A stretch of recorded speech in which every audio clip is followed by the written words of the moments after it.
जय हिंद दोस्तों। यूट्यूब के एजुकेशनल प्लेटफॉर्म ईडू जी के जंक्शन में आपका स्वागत है। दोस्तों, जीव विज्ञान की श्रृंखला की अगली कड़ी में आपका स्वागत है और इसके तहत बहुत ही महत्वपूर्ण टॉपिक पढ़ेंगे। मानव शरीर क्रिया विज्ञान के अंतर्गत मानव शरीर के तंत्र के बारे में। उसमें मानव शरीर के तंत्र के बारे में अभी हम लोग पाचन तंत्र के बारे में पढ़ेंगे। दोस्तों, ये टॉपिक बहुत ही महत्वपूर्ण है और हमारे शरीर के बारे में एक सामान्य सी नॉलेज रहना ही चाहिए और यही माइंडसेट से जो परीक्षा में प्रश्न बनाया जाता है, तो ये टॉपिक को अच्छे से पढ़ें, बार बार पढ़ें। तो पाचन तंत्र के बारे में हम लोग पढ़ने वाले हैं और ये बहुत इंटरेस्टिंग है। पाचन तंत्र के बारे में हम लोग पढ़ेंगे कि अंतर्ग्रहण, पाचन, फिर अवशोषण हमारे भोजन का कैसे होता है, स्वांगीकरण, फिर पाचन से संबंधित बहुत हमारे शरीर का अंग है जो पाचन की क्रिया में भाग लेते हैं। जैसे आमाशय में पाचन किस प्रकार से होता है, पकवासे में पाचन किस प्रकार से होता है, कौन कौन सा जूस निकलता है, कौन कौन सा रस निकलता है जो पाचन क्रिया को सुचारू रूप से करने में मदद करता है, कौन कौन से वो हार्मोन आदि निकलते हैं, छोटी आंत में पाचन किस प्रकार से होती है और यहाँ से कौन कौन सा अम्ल या रस निकलते हैं जिससे पाचन की क्रिया को संपन्न कराने में मदद मिलती है। पाचन की क्रिया भोजन से संबंधित है और भोजन को चबाने में जीभ बहुत ही महत्वपूर्ण भूमिका अदा करते हैं, इसलिए जीभ के बारे में पढ़ेंगे। और भोजन को हम लोग दांतों से काटते हैं, इसलिए दांत के बारे में भी पढ़ेंगे। कि जीभ के बारे में पढ़ेंगे कि किस जीभ के किस भाग से मीठा, किस भाग से कड़वा, किस भाग से खट्टा का स्वाद आता है।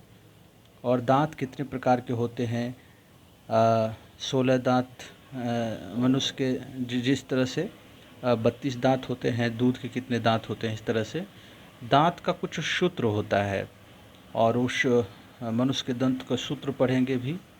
और आगे जो है लार, हमारे लार में बहुत सारी ग्रंथियां हैं जिससे बहुत सारे एंजाइम निकलते हैं जिससे पाचन क्रिया को संपन्न कराने में महत्वपूर्ण भूमिका निभाते हैं। और इस स्लेवरी ग्लैंड्स के बारे में पढ़ेंगे। और जब पाचन होने के बाद जो अवशोषण होता है, तो वो अवशोषण किस प्रकार से होता है, उस अवशोषित जो खनिज है, अवशोषित जो चीज़ें हैं, उसका हमारे शरीर में किस प्रकार से फैलता है, पूरी बॉडी के हर एक अंग तक किस प्रकार वो जो हमारे खाद्य पदार्थ है उससे जो भी आउटपुट है वो कैसे पहुंचता है हमारे शरीर में, ताकि हमको एनर्जी मिलती है, ऊर्जा मिलती है, ताकि हम कोई काम कर सकते हैं, चल फिर सकते हैं और जीवित रह सकते हैं। तो चलिए इस बारे में पढ़ना है, तो शुरू करते हैं। मानव शरीर क्रिया विज्ञान के अंतर्गत पहला टॉपिक पाचन तंत्र है। Digestive system. भोजन के पाचन की संपूर्ण प्रक्रिया 5 अवस्थाओं से गुजरता है। अंतर्ग्रहण यानी भोजन को जब हम अपने गले के अंदर डालते हैं, पाचन और गले के अंदर से जाने के बाद जब पेट में जाती है तब डाइजेशन होती है। बहुत सारे अंगों के द्वारा ये कार्य किया जाता है, बहुत सारे एंजाइम अम्ल के द्वारा। फिर वो जो भोजन जब पच जाते हैं उसका अवशोषण के बारे में, और स्वांगीकरण, और इसके बाद मल त्याग। अंतर्ग्रहण, भोजन को मुख में लेना अंतर्ग्रहण कहलाता है। भोजन को जैसे ही हम अपने मुख में प्रवेश करते हैं तो अंतर्ग्रहण कहलाएगा।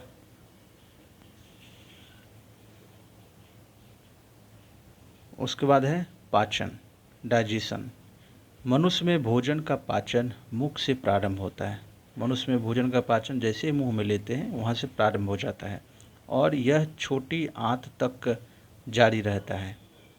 मुख में स्थित लार ग्रंथियों से निकलने वाला जो एंजाइम है टाइलिन, भोजन में उपस्थित मंड यानी स्टार्च को मल्टोज शर्करा में अपघटित कर देता है।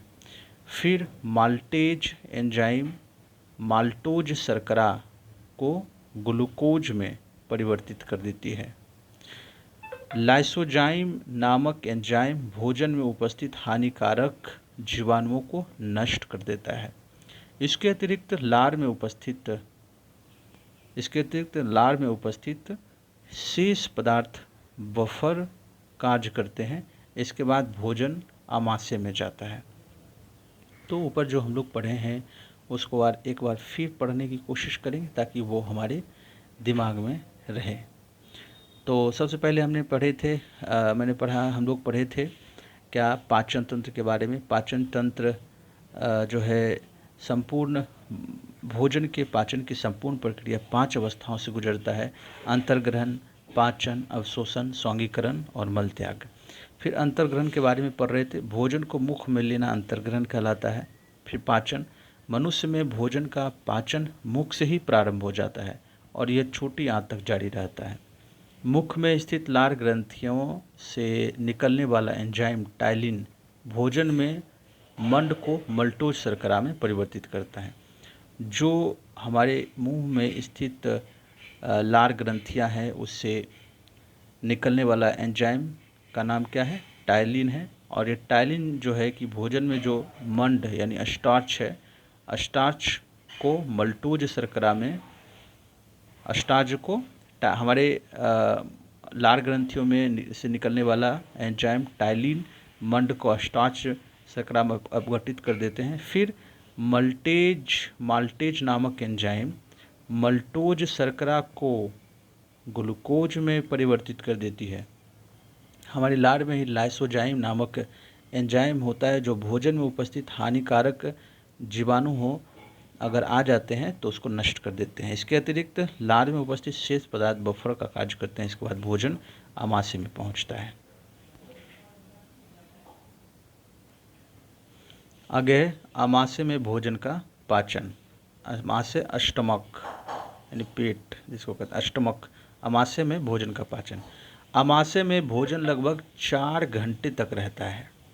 भोजन के आमाशय में पहुंचने पर पाइलोरिक ग्रंथियों से जठर रस गैस्ट्रिक जूस निकलता है। यह हल्के पीले रंग का अम्लीय द्रव होता है। यानी आमाशय में भोजन लगभग 4 घंटे तक रहता है। भोजन के आमाशय में पहुंचने पर पाइलोरिक ग्रंथियों से जठर रस निकलता है। यह हल्के पीले रंग का अम्लीय द्रव होता है। आगे आमाशय के ऑक्सिंटिक कोशिकाओं से हाइड्रोक्लोरिक अम्ल निकलता है HCl, जो भोजन के साथ आए हुए जीवाणुओं को नष्ट कर देता है तथा एंजाइम की क्रिया को तीव्र कर देता है। हाइड्रोक्लोरिक अम्ल के माध्यम से हाइड्रोक्लोरिक अम्ल जो है भोजन के माध्यम हाइड्रोक्लोरिक अम्ल जो है भोजन के माध्यम को जो है अम्लीय बना देता है, जिससे लार की टाइलिन की क्रिया समाप्त हो जाती है। आमाशय से निकलने वाले जठर रस में एंजाइम होते हैं कौन सा? पेप्सिन और रेनिन। तो एक बार फिर से पढ़ने की कोशिश करेंगे कि आमाशय में भोजन का पाचन। आमाशय में भोजन लगभग 4 घंटे तक रहता है। भोजन के आमाशय में पहुंचने पर पाइलोरिक ग्रंथियों से कौन सा रस निकलता है? जठर रस निकलता है। यह हल्के पीले रंग का अम्लीय द्रव होता है। आमाशय के ऑक्सिंटिक कोशिकाओं से हाइड्रोक्लोरिक अम्ल निकलता है, जो भोजन के साथ आए हुए जीवाणुओं को नष्ट कर देता है तथा एंजाइम की क्रिया को तीव्र कर देता है। हाइड्रोक्लोरिक अम्ल भोजन के माध्यम को अम्लीय बना देता है, जिससे लार की टाइलिन की क्रिया समाप्त हो जाती है। आमाशय में निकलने वाला जठर रस में एंजाइम होते हैं कौन सा? आमाशय से जो निकलने वाला जो जठर रस होता है उसमें एंजाइम होता है। जठर रस में 2 प्रकार के एंजाइम होते हैं, पेप्सिन और रेनिन। पेप्सिन जो है कि प्रोटीन को खंडित कर सरल पदार्थों पेप्टोन्स में परिवर्तित कर देता है। पेप्सिन का काम क्या है? प्रोटीन को खंडित कर सरल पदार्थ पेप्टोन्स में परिवर्तित कर देता है। और रेनिन दूध की घुली हुई प्रोटीन, रेनिन का काम है दूध की घुली हुई प्रोटीन कैसिनोजेन को ठोस प्रोटीन कैल्शियम पैराकेसिनेट में के रूप में बदल देता है। जो हमारे आमाशय की जो हमारे आमाशय है उसके जठर रस से 2 प्रकार के एंजाइम निकलते हैं, पेप्सिन और रेनिन। पेप्सिन जो है कि प्रोटीन को खंडित कर सरल पदार्थों पेप्टोन्स में परिवर्तित कर देता है, और रेनिन दूध की घुली हुई प्रोटीन कैसिनोजन को ठोस प्रोटीन कैल्शियम पैराकेसिनेट में के रूप में बदल देता है। पाचन तंत्र का अंग है पक्वाशय में पाचन। पक्वाशय यानी डोडुनम में पाचन। भोजन को पक्वाशय में पहुंचते ही सर्वप्रथम इसमें यकृत, लीवर से निकलने वाला पित्तरस वाइल डक्ट आकर मिलता है। पित्तरस क्षारीय होता है और यह भोजन को अम्लीय से क्षारीय बना देता है। यह यानी मतलब पक्वाशय में अग्नाशय रस आकर भोजन में मिलता है। इसमें 3 प्रकार के एंजाइम होते हैं। कौन सा? ट्रिप्सिन, एमाइलेज और लाइपेज। ट्रिप्सिन जो है कि प्रोटीन एवं पेप्टोन्स को पॉलीपेप्टाइड्स तथा अमीनो अम्ल में परिवर्तित कर देता है। एमाइलेज मांड यानी स्टार्च को घुलनशील शर्करा में परिवर्तित कर देता है। और लाइपेज जो है इमल्सिफाइड वसाओं को ग्लिसरीन या फैटी एसिड में परिवर्तित कर देता है। तो इसको एक बार फिर से पढ़ेंगे। पक्वाशय यानी डोडुनम में पाचन। भोजन को पक्वाशय में पहुंचते ही सर्वप्रथम इसमें यकृत से निकलने वाला पित्तरस आकर मिलता है। पित्तरस क्षारीय होता है और यह भोजन को अम्लीय से क्षारीय बना देता है। कौन? पित्तरस। यहाँ अग्नाशय से यानी कहाँ? पक्वाशय में अग्नाशय रस आकर भोजन में मिलता है और इसमें 3 प्रकार के एंजाइम होते हैं। किसमें? अग्नाशय रस में 3 प्रकार के एंजाइम होते हैं। कौन कौन से? Trypsin, amylase, lipase. ये कहाँ होते हैं? किस रस में होते हैं? अग्नाशय रस में 3 प्रकार के एंजाइम होते हैं। ट्रिप्सिन जो है प्रोटीन एवं पेप्टोन्स को पॉलीपेप्टाइड्स तथा अमीनो अम्ल में परिवर्तित करते हैं। एमाइलेज मांड यानी स्टार्च को घुलनशील शर्करा में परिवर्तित करते हैं। और लाइपेज जो है इमल्सिफाइड वसाओं को ग्लिसरीन तथा फैटी एसिड में परिवर्तित करते हैं। आगे है छोटी आंत यानी स्मॉल इंटेस्टाइन में पाचन। छोटी आंत में पाचन की प्रक्रिया समझें। छोटी आंत में भोजन के पाचन की क्रिया पूर्ण होती है। यहाँ जाकर के पूर्ण होती है। कहाँ? छोटी आंत में। एवं पचे हुए भोजन का अवशोषण होता है। पचे हुए भोजन का अवशोषण छोटी आंत में होता है। और भोजन के पाचन की क्रिया कहाँ पूर्ण होती है? छोटी आंत में। और जब पाचन की प्रक्रिया पूर्ण हो जाती है तो क्या होगा? अवशोषण, उससे जो खनिज है, उससे जो ग्लूकोज है, उससे जो एनर्जी है वो हमारे शरीर में डिस्ट्रीब्यूट होंगे। तो पचे हुए भोजन का अवशोषण छोटी आंत में होता है। छोटी आंत की दीवारों से आंतरिक रस निकलता है। आंतरिक रस निकलता है। इसमें निम्न एंजाइम होते हैं। किसमें? छोटी आंत की दीवारों से निकलने वाले आंतरिक रस में। आंतरिक रस में छोटी आंत से निकलने वाले जो आंतरिक रस है, इसमें निम्न एंजाइम होते हैं। कौन से एंजाइम होते हैं? इरेप्सिन जो है शेष प्रोटीन एवं पेप्टोन को अमीनो अम्ल में परिवर्तित कर देते हैं। इरेप्सिन का काम है शेष जो प्रोटीन बचा हुआ एवं पेप्टोन को उसको अमीनो अम्ल में परिवर्तित कर देता है। माल्टेज जो एंजाइम है, जो आंतरिक रस छोटी आंत की दीवार से आंतरिक रस से निकलता है, माल्टेज यह माल्टोज को ग्लूकोज में परिवर्तित कर देते हैं। माल्टेज जो है माल्टोज को ग्लूकोज में परिवर्तित कर देते हैं। सुक्रेज जो एंजाइम है, सुक्रोज को ग्लूकोज एवं फ्रुक्टोज में परिवर्तित कर देते हैं। अगला है लैक्टेज। लैक्टेज जो है, ये लैक्टोज को ग्लूकोज एवं ग्लैक्टोज में परिवर्तित करते हैं। लाइपेज इमल्सिफाइड वसाओं को ग्लिसरीन और फैटी एसिड में परिवर्तित करते हैं। आंतरिक रस क्षारीय होता है। जो आंतरिक रस छोटी आंत की दीवारों से निकलता है, ये आंतरिक रस कैसा होता है? क्षारीय होता है। स्वस्थ मनुष्य में प्रतिदिन लगभग 2 लीटर आंतरिक रस स्रावित होता है। मनुष्य या किसी भी कशेरुकी जंतु की आहार नाल एक लंबी कुंडलित नालिका होती है जो मुख से शुरू होती है और गुदा एनस में समाप्त हो जाती है। मुख्य गुहा आहार नाल का पहला भाग हुआ है। मुख गुहा में जीभ, दांत एवं 3 जोड़ी लार ग्रंथियां पाई जाती हैं। तो छोटी आंत में पाचन के बारे में फिर से हम लोग पढ़ेंगे। छोटी आंत में पाचन।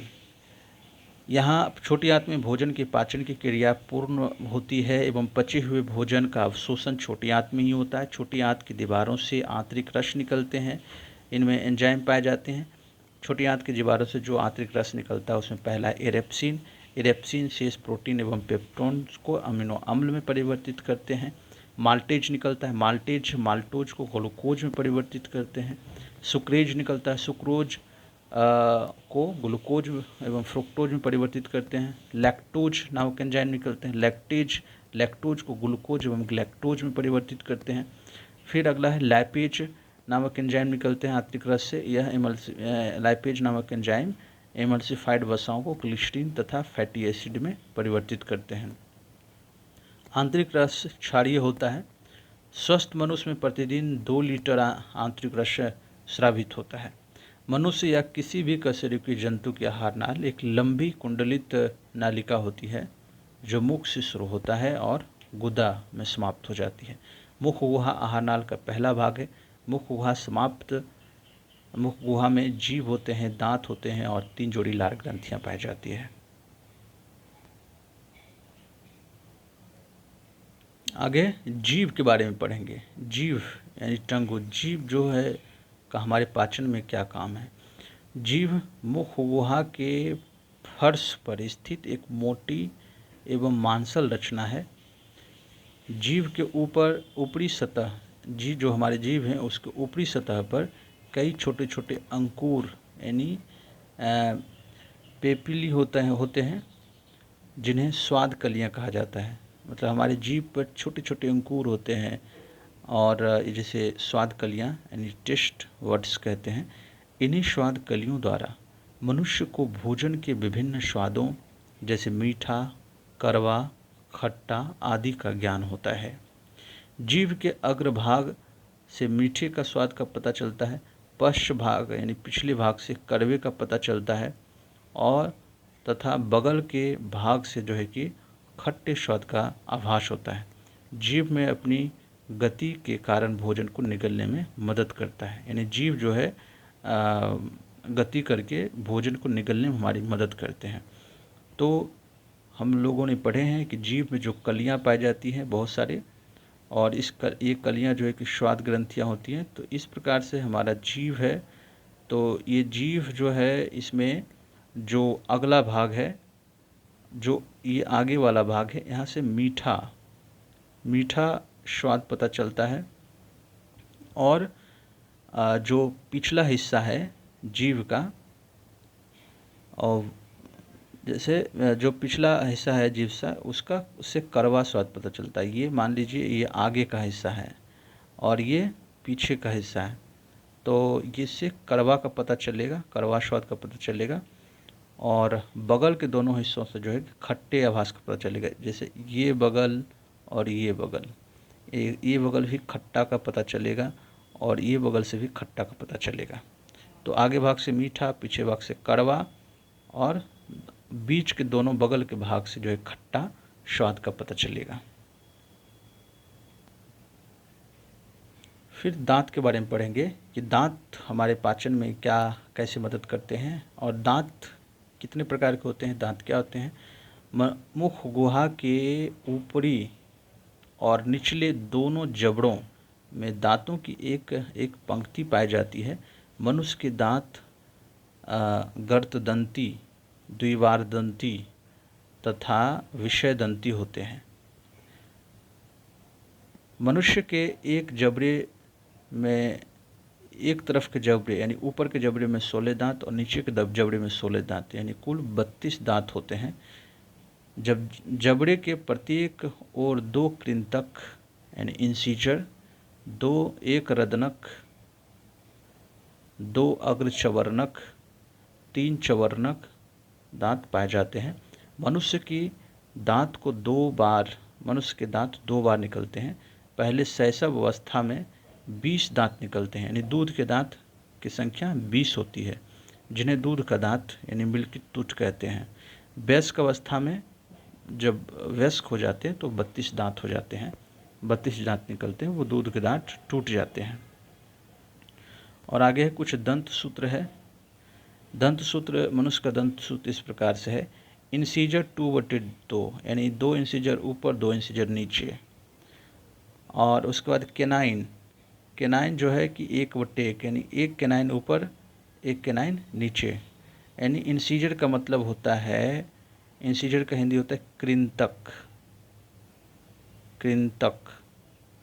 और केनाइन का मतलब होता है रदनक, रदनक। मोलर का मतलब होता है चवर्णक, प्रीमोलर चवर्णक,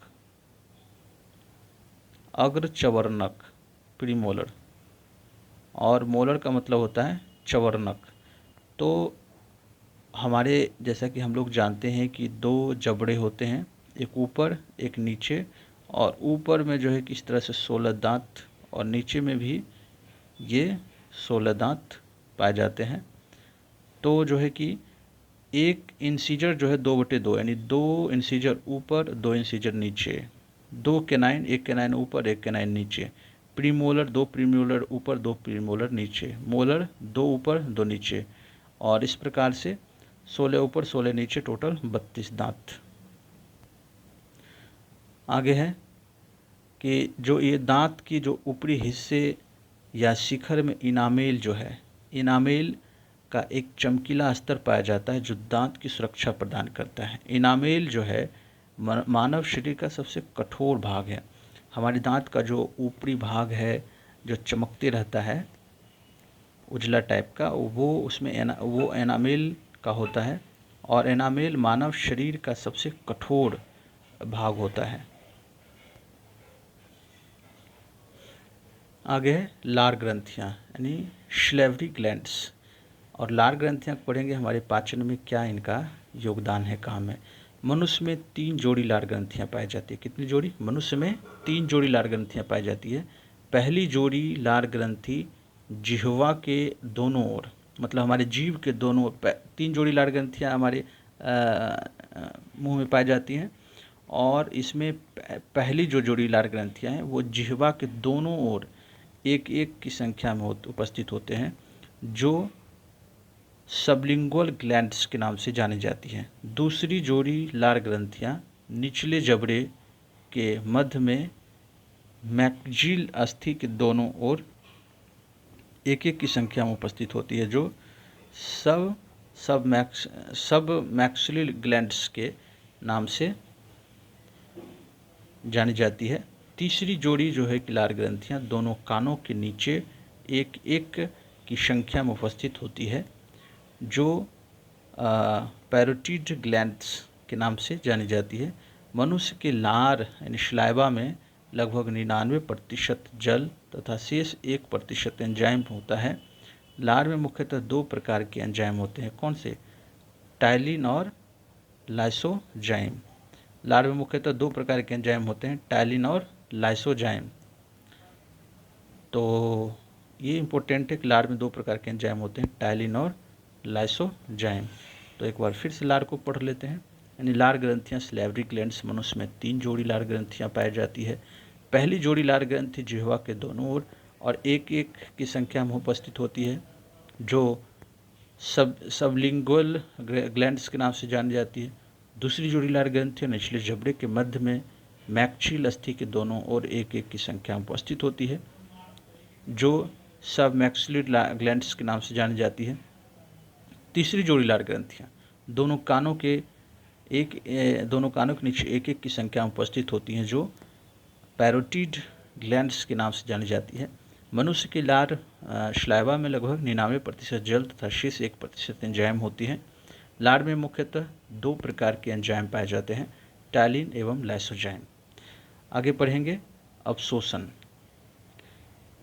हमारे शरीर में हम जो भोजन करते हैं, भोजन करने के बाद पाचन की क्रिया होती है और पाचन के बाद उस भोजन से जो खनिज पदार्थ बनते हैं, जो हमारे शरीर को ऊर्जा प्रदान करते हैं, उसका अवशोषण होता है उसी भोजन से, उसी पचे हुए भोजन से। तो वो अवशोषण के बारे में, पचे हुए भोजन का रुधिर में पहुंचना अवशोषण कहलाता है। यानी पचे हुए भोजन से जो तत्व निकले हैं, जो निचोड़ निकले हैं, वो हमारे शरीर में रुधिर यानी ब्लड के माध्यम से वो एनर्जी हमारे तक पहुंचती है, जिससे हम काम कर पाते हैं, चल फिर सकते हैं, हमें एनर्जी मिलती है। पचे हुए भोजन का अवशोषण छोटी आंत, ये अवशोषण कहाँ होता है? छोटी आंत की ऊर्ध्व भिलाई जैसी रचना होती है, विल्ली की रचना से होती है। मतलब ऐसे ऐसे ऐसे ऐसे ऐसे छोटी आंत में ये लगे होते हैं सेंसर, जो कि ये अवशोषण करके खनिज पदार्थों को खींचते हैं। स्वांगीकरण, अवशोषित भोजन का शरीर में उपयोग में लाया जाना स्वांगीकरण कहलाता है। जो भोजन हम किए हैं, छोटी आंत में जाकर के अवशोषित हुआ है, उसका अवशोषण हुआ है और अवशोषण होकर के हमारे ब्लड के माध्यम से शरीर को पूरे बॉडी में फैली है, और उस फैली हुई जो एनर्जी है, उससे जब हमारा शरीर जो है कि ऊर्जा प्राप्त करता है, अवशोषित भोजन का शरीर जब उसका उपयोग करता है अन्य कार्यों में, तो उसे स्वांगीकरण कहते हैं। उसके बाद है मल त्याग। अपच भोजन बड़ी आंत में पहुंचता है, जहां जीवाणु इसे मल में बदल देते हैं, जिसे गुदा द्वारा बाहर निकाल दिया जाता है। तो फिर आगे पढ़ेंगे